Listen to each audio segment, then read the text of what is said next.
उसके बाद पोस्टमार्टम करने के बाद उसके जिस्म से कोबरा का जहर ही निकल आया। माइनस सोच वाले लोग मिलेंगे, आपने निशानदही करवानी और उनसे जान छुड़वाना है किसी भी। अगर आप मेरे चैनल पर फर्स्ट टाइम आए हैं तो आपसे रिक्वेस्ट की जाती है कि आप हमारे लिए इंतहाई कीमती और हमारे लिए एक बेहतरीन बायस फख्र हैं, तो आपसे रिक्वेस्ट की जाती है कि आप हमारे इस चैनल का हिस्सा जरूर बन जाइए।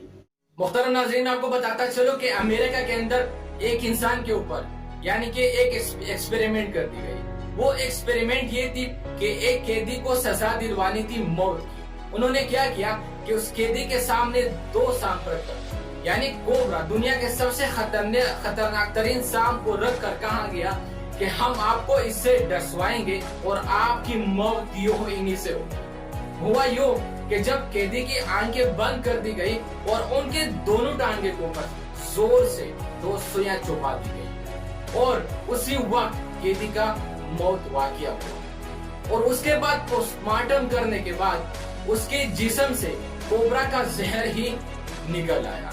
तो एक्सपेरिमेंट करने के बाद ये पता चला कि इंसान अपने माहौल को अपने लिए डिसाइड करता है, यानी कि ये आप ही की यकीन और आपकी सोच के ऊपर डिपेंड करता है कि आप अपने लिए जिंदगी में किस चीज को रिड्यूस करते हैं। यानी कि वही चीज कि उनके दिमाग ने पहले से ही जहर को रिड्यूस करना शुरू किया था, यानी बनाना शुरू किया था।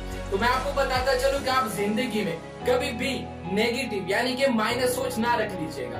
जिंदगी में आपको जिंदगी में लाजमी मैं बताता चलूं कि आपको जिंदगी में माइनस सोच वाले लोग मिलेंगे, आपने निशानदही करवानी और उनसे जान छुड़वाना है किसी भी तरह से। यानी कि माइनस सोचने वाले लोग, नेगेटिव थिंकिंग वाले लोग आपको वही माहौल दिलवा देते और आपको वही नेगेटिव बना देते। हालांकि जिंदगी में ऐसा कुछ नहीं होता, जो नेगेटिव उन्होंने बोलना है वही नेगेटिव आपने ही बनना है। ऐसे माहौल के अंदर में से आपने कभी जिंदगी में नहीं जाना, कभी नेगेटिव नहीं थिंकिंग नहीं रखनी। आपने जिंदगी में जो कुछ करना है अपने रब पे और अपने आप पे ये भरोसा रखना है कि हाँ मैं इसमें कामयाब हो सकता हूँ, मैं ये कर दिखाऊंगा। तो आपने जिंदगी में अल्लाह पाक ने जो सलाहियतें दी है उसको इस्तेमाल करना है। किस तरह से? नेगेटिव नहीं बल्कि पॉजिटिव ही आपने इस्तेमाल करना है।